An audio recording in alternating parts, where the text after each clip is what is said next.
Dear students and viewers, आज मैं एक नए टाइप का लेक्चर लेकर आपके सामने उपस्थित हूं। मेरा विश्वास है कि आप इस लेक्चर की इंपॉर्टेंस को समझेंगे। A tribute to B D Chattopadhyay. कई बार क्या होता है, हमारे बहुत सारे ऐसे इंटेलेक्चुअल्स होते हैं जो अनसंग हीरो की तरह आते हैं और चले जाते हैं, जिनके गीत गाने वाले, जिनकी उपलब्धियों को समझने वाले और लोगों को याद दिलाने वाले नहीं रह जाते। मैं चाहता हूं कि ऐसी ऐसी जो प्रतिभाएं जो हिस्ट्री के क्षेत्र में जिन्होंने काम किया है, कम से कम द स्टडी के प्लेटफॉर्म से हम उन्हें श्रद्धांजलि अवश्य दें। आर एस शर्मा एक बहुत बड़े पिलर थे एंशिएंट हिस्टोग्राफी के, लेकिन उनके गुजरे हुए तो कई वर्ष हो गए। 2011 में इनका डेथ हुआ था। आपको आश्चर्य होगा कि मैंने उनका फोटो क्यों लगाया है, क्योंकि इनके समानांतर जो बी डी चट्टोपाध्याय हैं वो हमारे बीच अब नहीं रहे। 2022 में हमने इनको लूज किया। 13 जुलाई 2022 के इनका डेथ हुआ और एक अनसंग हीरो की तरह आए और चले गए। लेकिन मैं समझता हूं कि जितने भी सीरियस स्टूडेंट्स हैं हिस्ट्री के, वो इनके कंट्रीब्यूशन को समझें। दो बातों को ध्यान में लेकर मैंने यह काम किया है। एक, ऐसे महान व्यक्तित्व को उन्हें उचित श्रद्धांजलि मिले, और दूसरा यह कि मुझे याद है जब 2011 में 2011 में जब आर एस शर्मा का देहावसान हुआ था, यूपीएससी के कम से कम 1.5 क्वेश्चंस ऐसे थे जो उनके भारतीय सामंतवाद संबंधित पुस्तक से पूछे गए थे। बी डी चट्टोपाध्याय, जिन्होंने सीरीज ऑफ बुक्स लिखे हैं और सबसे बढ़कर उन्होंने हिस्ट्री में जो काम किया है वो आर एस शर्मा के कार्य को बहुत आगे बढ़ाया है। मैं स्टूडेंट्स एंड व्यूअर्स, आप लोगों ने सुना होगा रीराइटिंग ऑफ हिस्ट्री, इतिहास का पुनर्लेखन। ये हमेशा चर्चा में रहा है। आज भी एकेडमिक महकमे से लेकर राजनीतिक महकमों तक हर जगह रीराइटिंग ऑफ हिस्ट्री की चर्चा है। लेकिन मैं आपको याद दिलाना चाहूंगा कि रीराइटिंग ऑफ हिस्ट्री हर युग में होता रहा। ये कोई नई चीज नहीं है। अगर आप हिस्ट्री या कोई भी सोशल साइंस आप पढ़ते हैं तो उसके रीराइटिंग के लिए तैयार हो जाइए। लेकिन उसके लिए रीराइटिंग शब्द उचित नहीं है, उसको राइटिंग ही कहें, क्योंकि जब एक हिस्टोरियंस काम करता है तो उसकी परंपरा को दूसरा हिस्टोरियन आगे बढ़ाता है। वो उनसे डिफर करता है, कई बार उनसे एग्री करता है, कई बार उनसे डिसएग्री करता है, और एग्रीमेंट और डिसएग्रीमेंट के बीच से एक नई धारा फूटती है इतिहास लेखन की। यहां पर जैसा कि हमने टाइटल दिया है, प्राचीन भारत का इतिहास लेखन, historiography of ancient India. Historiography से हमारा तात्पर्य है कि अलग अलग स्कॉलर्स ने तो इतिहास देखने का अलग अलग अपना दृष्टिकोण विकसित किया है। That is called historiography. उसे हम हिस्टोग्राफी कहते हैं, उसे हम इतिहास लेखन कहते हैं। मतलब कि अलग अलग प्रकार के इतिहासकार, they are having the different approaches to the study of history. उनका एनालिसिस का बेसिस, उनके एनालिसिस का तरीका अलग होता है, उसे हम हिस्टोग्राफी का नाम देते हैं। तो चलिए हम आपको दो बातें बताना चाहेंगे। बी डी चट्टोपाध्याय का बहुत ही ब्राइटफुल करियर रहा। बर्धमान यूनिवर्सिटी से रहे, फिर शांति निकेतन से भी जुड़े रहे, कलकत्ता यूनिवर्सिटी से इन्होंने अपना पोस्ट ग्रेजुएशन लिया था। इन्होंने बहुत ही एक इम्पॉर्टेंट हिस्टोरियन रेमंड अल्चिन के अंतर्गत इन्होंने रिसर्च किया था।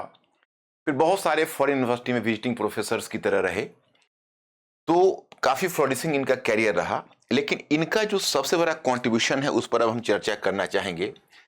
आप यहां ले R S Sharma,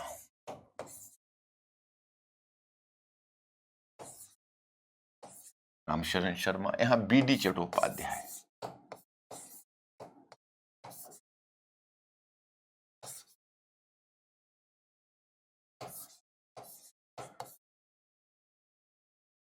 B D Chattopadhyay. अब इन दोनों व्यक्तित्व के विषय में हम आपको बताना चाहेंगे कि ये बेसिकली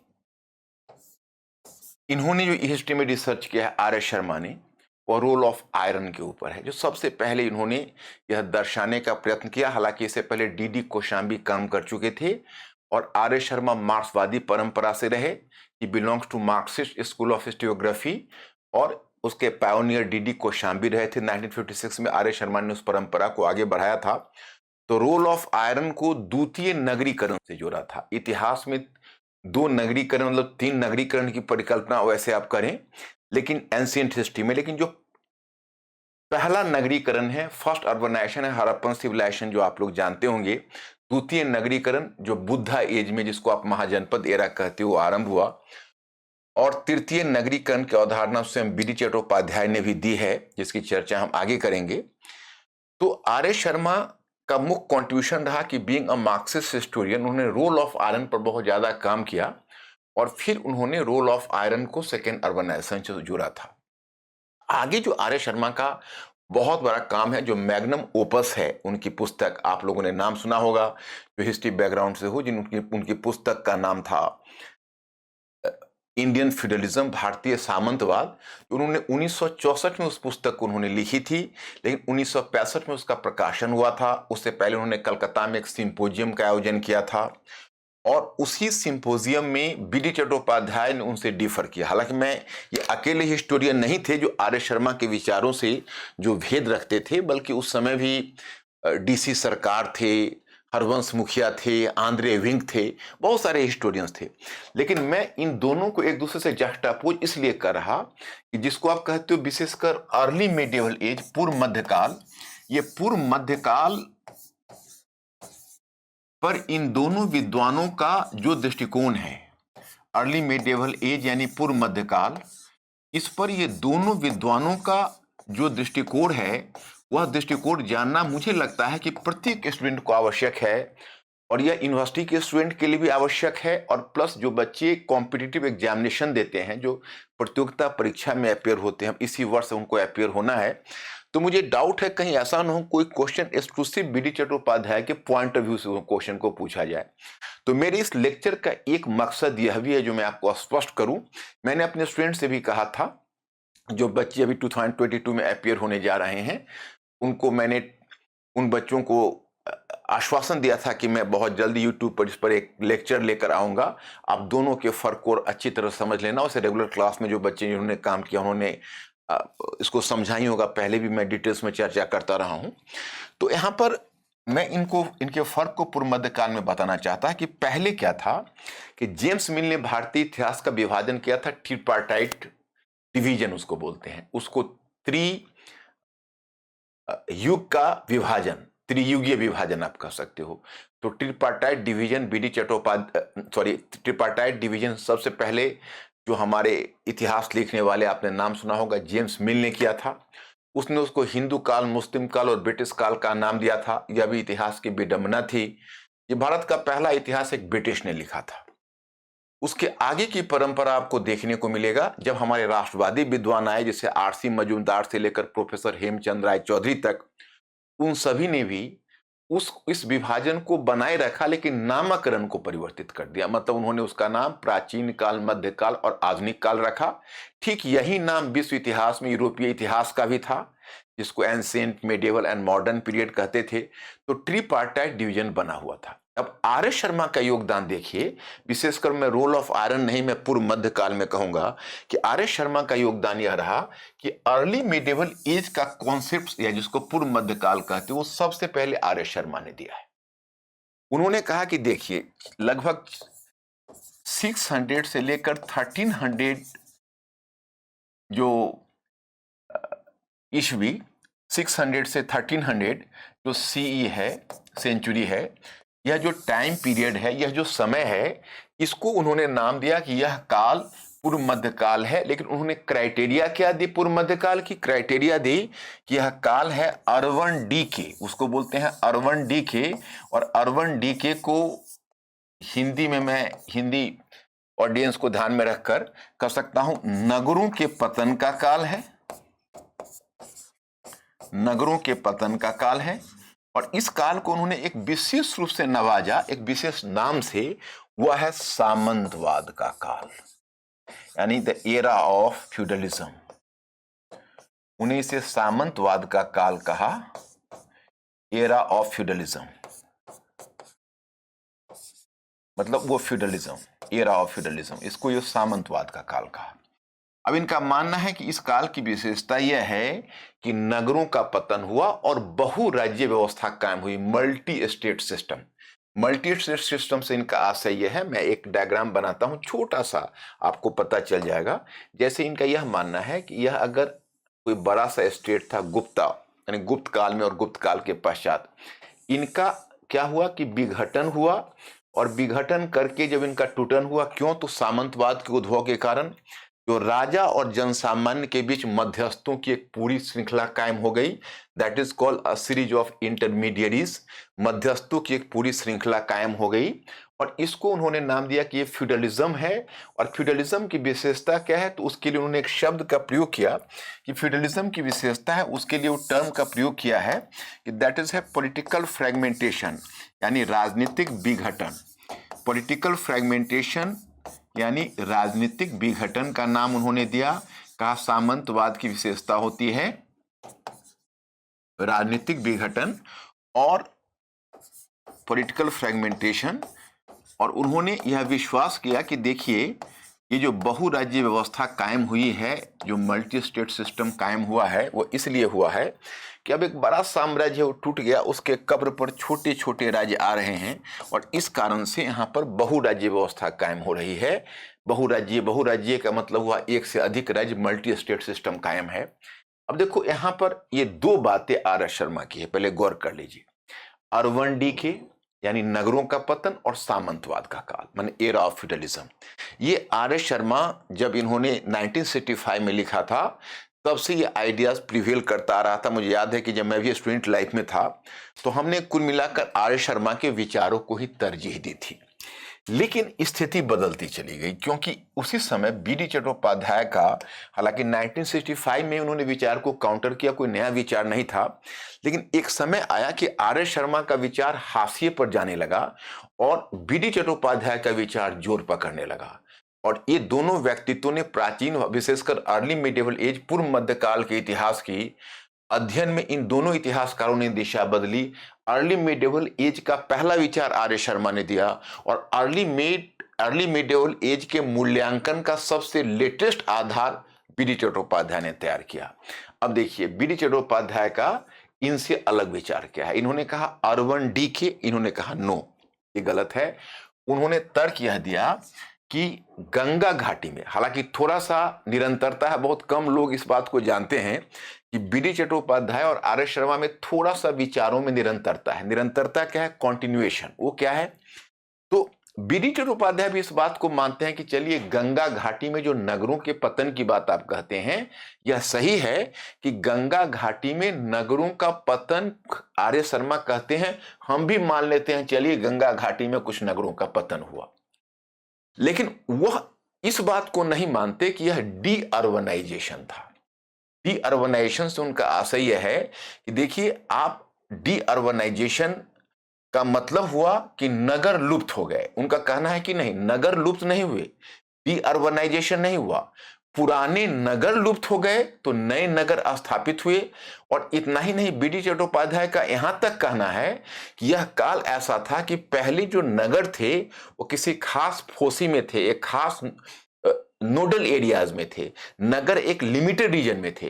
अब पूरे नगरों का ऑल इंडिया विस्तार हुआ। तो मैं यहां पर यह कहना चाहता हूं कि उनका कहना है कि पुराने नगरों का पतन तो हुआ, लेकिन नए नगर उत्तर से दक्षिण भारत तक अखिल भारतीय स्तर पर बनते चले गए। तो उन्होंने इसको नाम दिया थर्ड अर्बनाइजेशन, तृतीय नगरीकरण।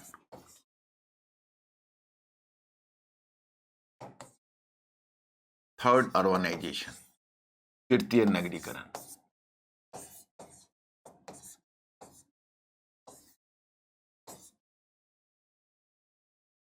अब मैं यहां पर एक दिलचस्प तथ्य बताता हूं कि हो सकता है कि आपको एग्जाम हॉल में कहीं क्वेश्चन अगर आपसे यह पूछा जाए कि how far B D Chattopadhyay reject the view of R S Sharma on the concept of decline of urbanisation और डीकेइंग ऑफ अर्बन सेंटर्स। मतलब आर.एस. शर्मा का विनगरीकरण के विचार को बी.डी. चट्टोपाध्याय ने कहां तक खंडित किया, ऐसा अगर क्वेश्चन आपसे पूछा जाए तो आपको पार्शियली एक्सेप्ट करना चाहिए कि गंगा घाटी में नगरों की पतन वाली थियरी को बी.डी. चट्टोपाध्याय भी स्वीकार कर लेते हैं, लेकिन उनका यह कहना है कि ठीक है, कुछ खास क्षेत्रों में तो नगरों का पतन हुआ है, लेकिन यही काल है कि अखिल भारतीय स्तर पर नगरों का प्रसार होता चला गया है। उन्होंने इसको तृतीय नगरीकरण का नाम दिया है। तो आंशिक रूप से वो एग्री करते हैं और पूरी तरह से डिसएग्री करते हैं। ये कहते हैं कि यह अखिल भारतीय स्तर पर नगरों के विकास का काल है। तो मैं यहां पर माय स्टूडेंट्स एक बात बता दूं कि बी.डी. चट्टोपाध्याय ने जो चलन चलाया उसका बहुत बड़ा इंपैक्ट, आर चंपक लक्ष्मी जो हिस्टोरियन है, उन्हें दक्षिण भारत में काम किया और उनके उस विचार को उन्होंने साउथ इंडिया में, पेनिनसुलर इंडिया में आगे बढ़ाया। उधर आर.एन. नंदी थे, उन्होंने ओडिशा में काम किया, उन्होंने उस काम को आगे बढ़ाया। उनके विचारों को हरमन कुलके ने आगे बढ़ाया। इस साल एक और भी हिस्टोरियन का डिमाइस हुआ है, भैरवी प्रसाद साहू, वो दिल्ली विश्वविद्यालय से थे, और भैरवी प्रसाद साहू का भी जो काम है वो भी कहीं ना कहीं बी.डी. चट्टोपाध्याय के विचार के कॉन्टिन्यूएशन में है। तो अब चलिए हम ब्रीफ करते हैं। पहला जो मतभेद, यानी पहला उन्होंने जो आर.एस. शर्मा के विचार को काउंटर बैलेंस किया वो था अर्बन डी के। इनका कहना है कि नगरों का पतन हुआ। इनका कहना है कि देखिए, ये ठीक है गंगा घाटी में कुछ नगरों का पतन हुआ, परंतु अखिल भारतीय स्तर पर नगरों का विस्तार हुआ। नंबर 1। दूसरा पॉइंट ऑफ डिफरेंस मैं चाहता हूं कि आपको बताऊं। दूसरा दोनों का है, जो मैंने इसको लिखा नहीं है, थोड़ा सा अगर आप कहिए तो मैं यहां पर इनको मॉनेटरी सिस्टम पर। मॉनेटरी सिस्टम का मतलब हुआ कि मुद्रा पर, मॉनेटरी सिस्टम यानी मौद्रिक व्यवस्था। मौद्रिक व्यवस्था का मतलब हुआ कि आर.एस. शर्मा कहते हैं ये वह काल है जब नगरों का पतन हुआ, क्योंकि व्यापार का पतन हुआ, दूरवर्ती व्यापार का पतन हुआ, आंतरिक व्यापार का सामंतीकरण हुआ। इसलिए इनका मानना है कि इस कारण से मुद्राओं की कमी पड़ गई आर.एस. शर्मा की। बी.डी. चट्टोपाध्याय इससे भी डिफर करते हैं, उसी को और भी बाकी विद्वान आगे बढ़ाते हैं। वो कहते हैं कि नहीं, इसको हम मॉनेटरी अनेमिया का काल नहीं मान सकते, मुद्राओं की अनुपस्थिति का काल नहीं मान सकते। अगर कुछ पुरानी मुद्राएं लुप्त हुई तो कुछ नई मुद्राएं आई।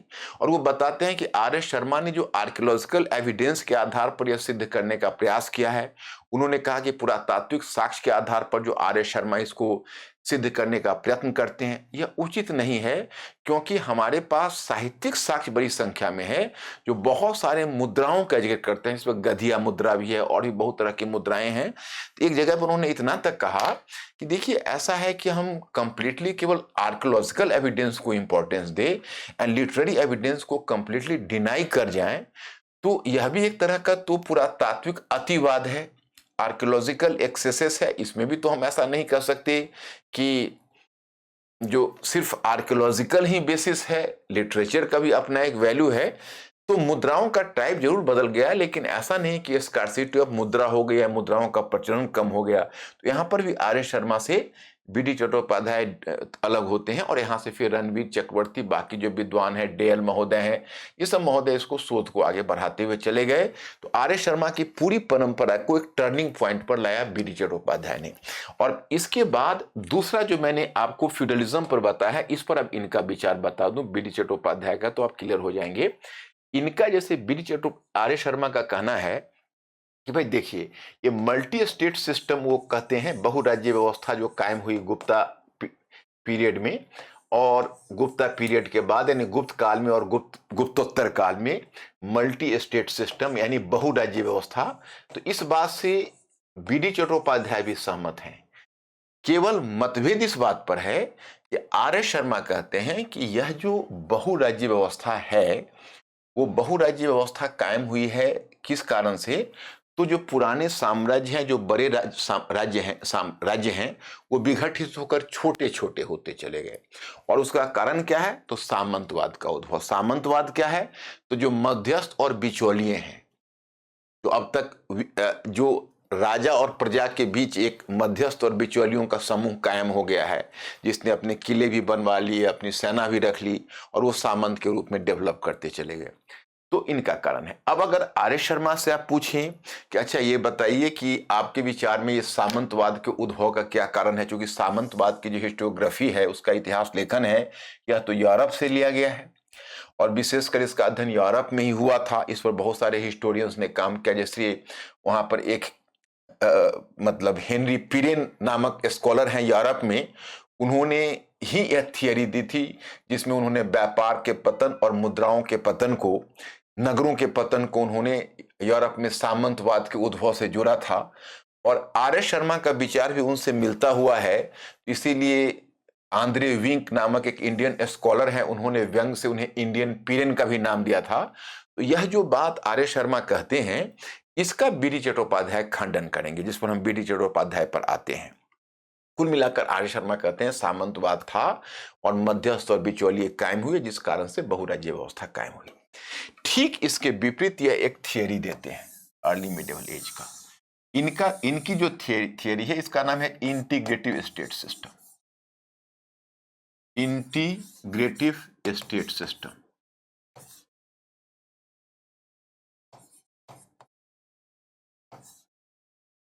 Integrative state system. अब ये इंटीग्रेटिव स्टेट सिस्टम का हिंदी में कहते हैं समन्वित राज्य व्यवस्था।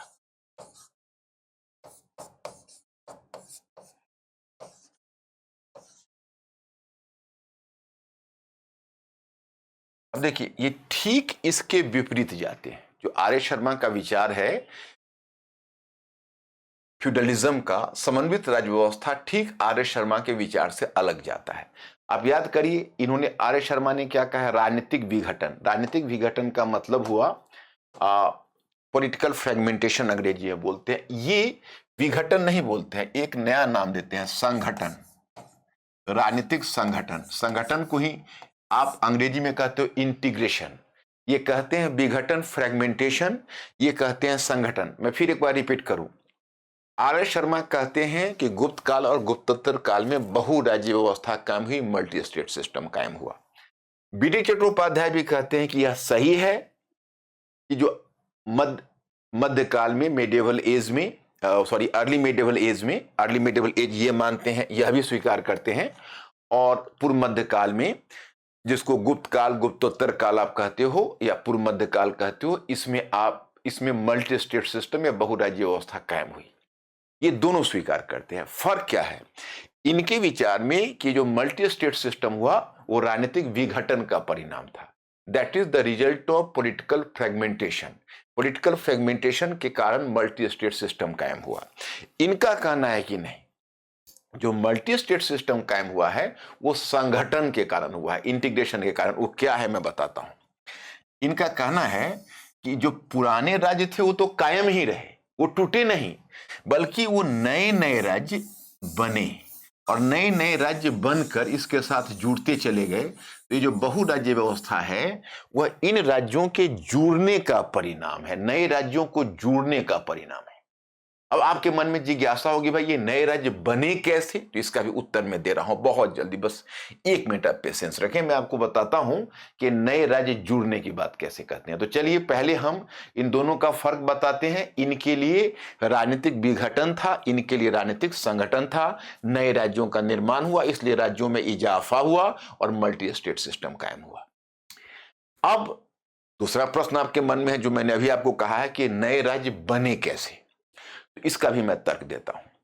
आर एस शर्मा से अगर आप पूछेंगे कि अच्छा शर्मा जी ये बताएं कि भाई फ्यूडलिज्म का विकास, भारत में सामंतवाद का विकास कैसे हुआ, उसमें एक बहुत बड़ा कारण वो बताते हैं भूमि अनुदान को। कहते हैं कि जब भूमि अनुदान राजा के द्वारा दिया गया, तो जब किंग ने भूमि अनुदान दिया तो बीच में जिन्हें अनुदान दिया उनको तो पहले धार्मिक अनुदान दिया, इनका कहना है।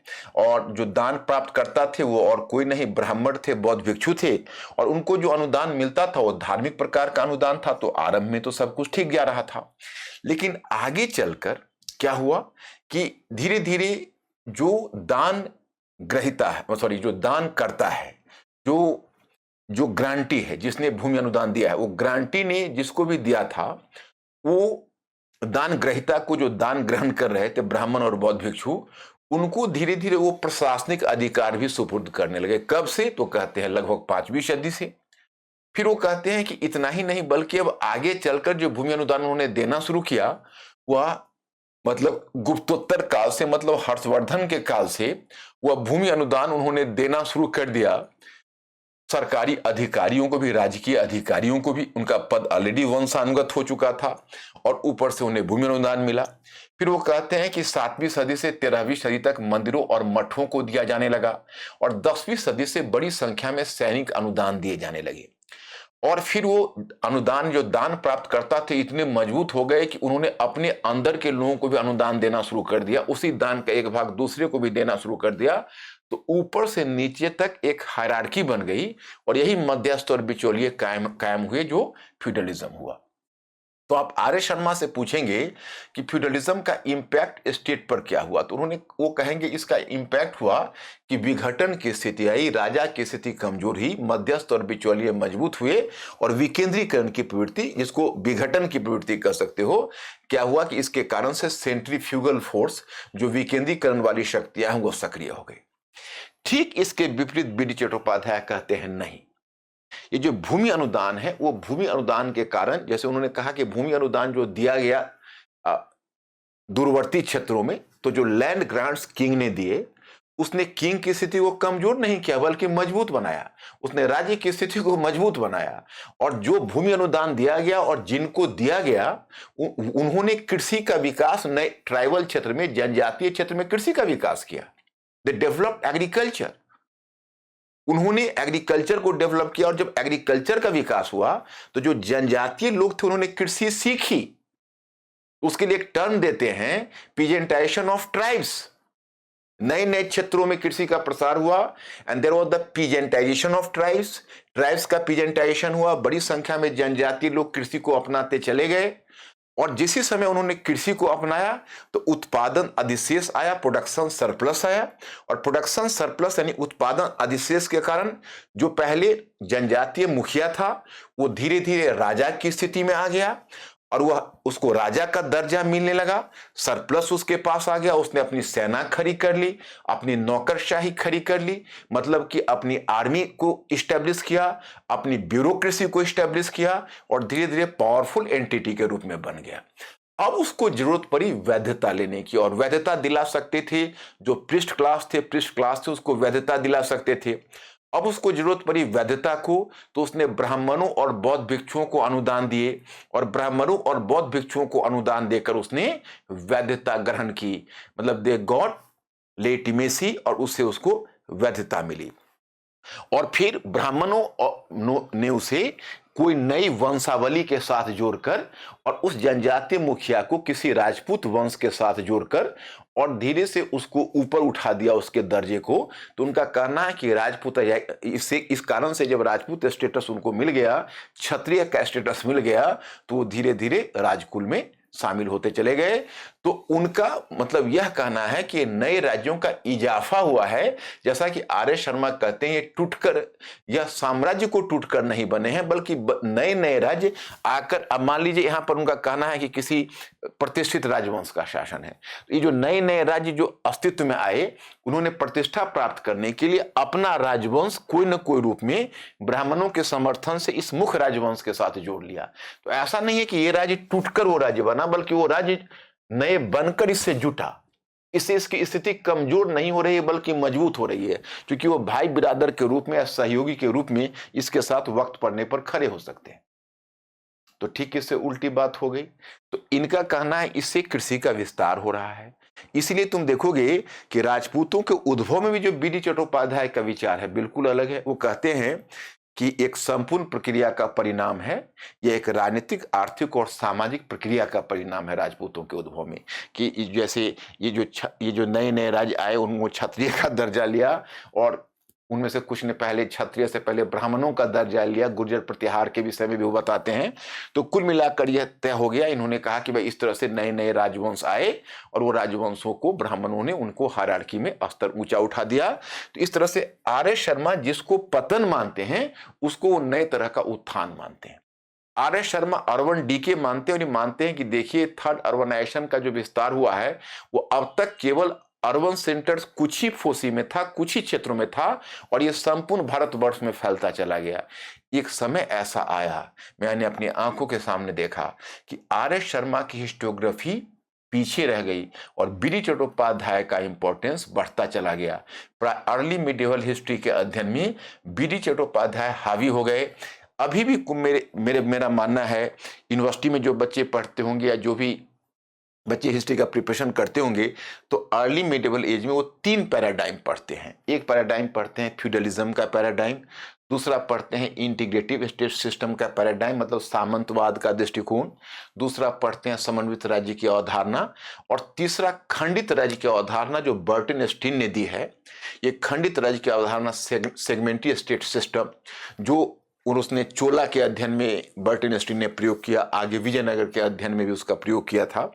तो आप इनको देखने के बाद लगेगा कि अगर इन तीनों में तो खंडित राज्य की अवधारणा लगभग स्वीकृत ही रही है, उसको बहुत ज्यादा महत्व नहीं दिया गया बर्टन स्टीन के इस विचार को। हाँ, आज भी चोला का या विजयनगर का आप अध्ययन करते हैं, उसके प्रशासन का एक रेफरेंस देना तो जरूर मांगता है, क्योंकि उससे कम से कम एग्जामिनर को यह समझ में यह संकेत मिल जाए कि आपको सेगमेंटी स्टेट सिस्टम का कॉन्सेप्ट पता है। लेकिन अगर तीनों पैराडाइम में सबसे इंपॉर्टेंट पैराडाइम आज की तारीख में है तो बी डी चट्टोपाध्याय का समन्वित राज्य की अवधारणा। अब मैं यह परिकल्पना करता हूं कि जो बच्चे 2022 में या कल को 2023 में या कभी भी किसी एग्जाम में जा रहे होंगे तो उनके लिए कौन सा क्वेश्चन बनता है या इस पर क्या बन सकता है, तो मैं एक परिकल्पना करता हूं कि एक ये हो सकता है कि गुप्त काल चाहे पूर्व मध्य काल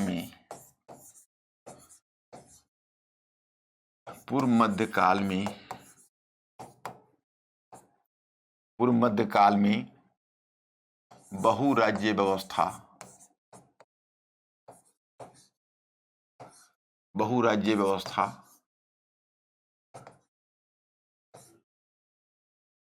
व्यवस्था का उद्भव राजनीतिक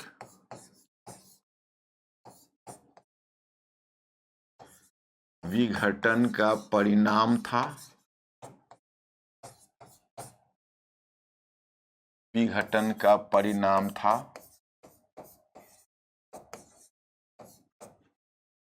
अथवा संगठन का परिणाम।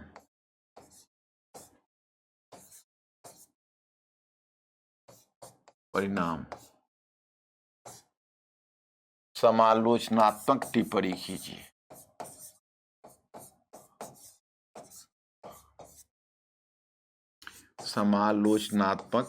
कीजिए।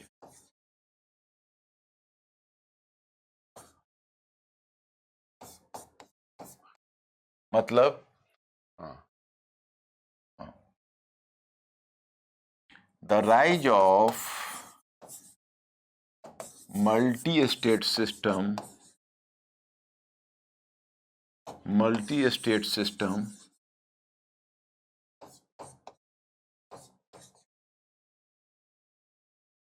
during early medieval age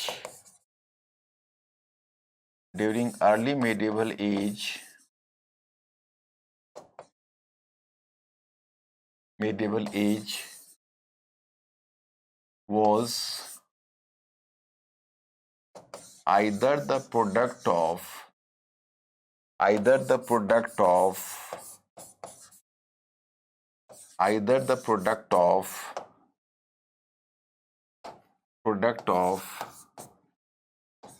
political fragmentation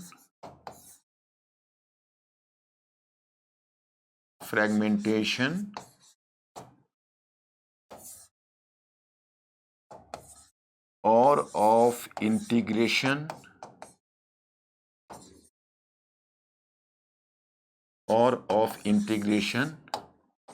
critically examine.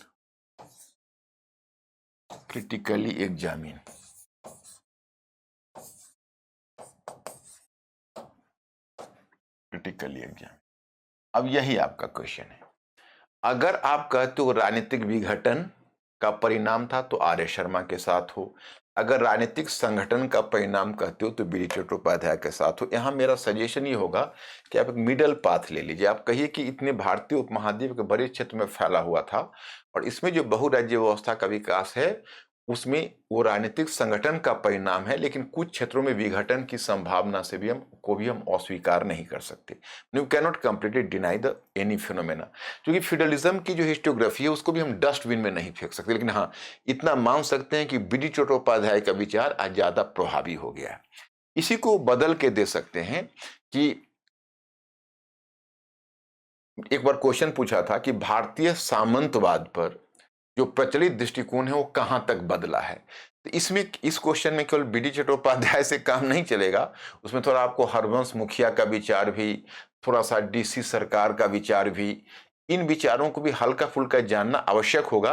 लेकिन मुख्य मुद्दा तो बी डी चट्टोपाध्याय का ही है। तो चलिए हम मूल प्रश्न पर लौटते हैं कि ऐसे व्यक्तित्व जिसने प्राचीन भारत के इतिहास लेखन को एक वैकल्पिक दिशा दे दी और आर एस शर्मा के विकल्प में एक नए इतिहास लेखन का लाइन खड़ा किया, वो 2022 में नहीं रहे। लेकिन हम नहीं चाहते हैं कि अनसंग हीरो की तरह निकल जाए। हिस्ट्री के या भारतीय इंडियन सोशल साइंस के जो भी सीरियस स्टूडेंट हैं वो बी डी चट्टोपाध्याय को जरूर जानें, उनके विचारों को जरूर समझें। और जो स्टूडेंट्स हमारे एग्जाम में जाने वाले हैं वो मेरे इस विचार को ध्यान रखें, ताकि वहां पर अगर क्वेश्चन से वास्ता पड़े तो उसका सामना करें। आज बस मेरा यही टारगेट था, मैं यहीं तक रुकूंगा। Thank you very much. I will see you in next lecture.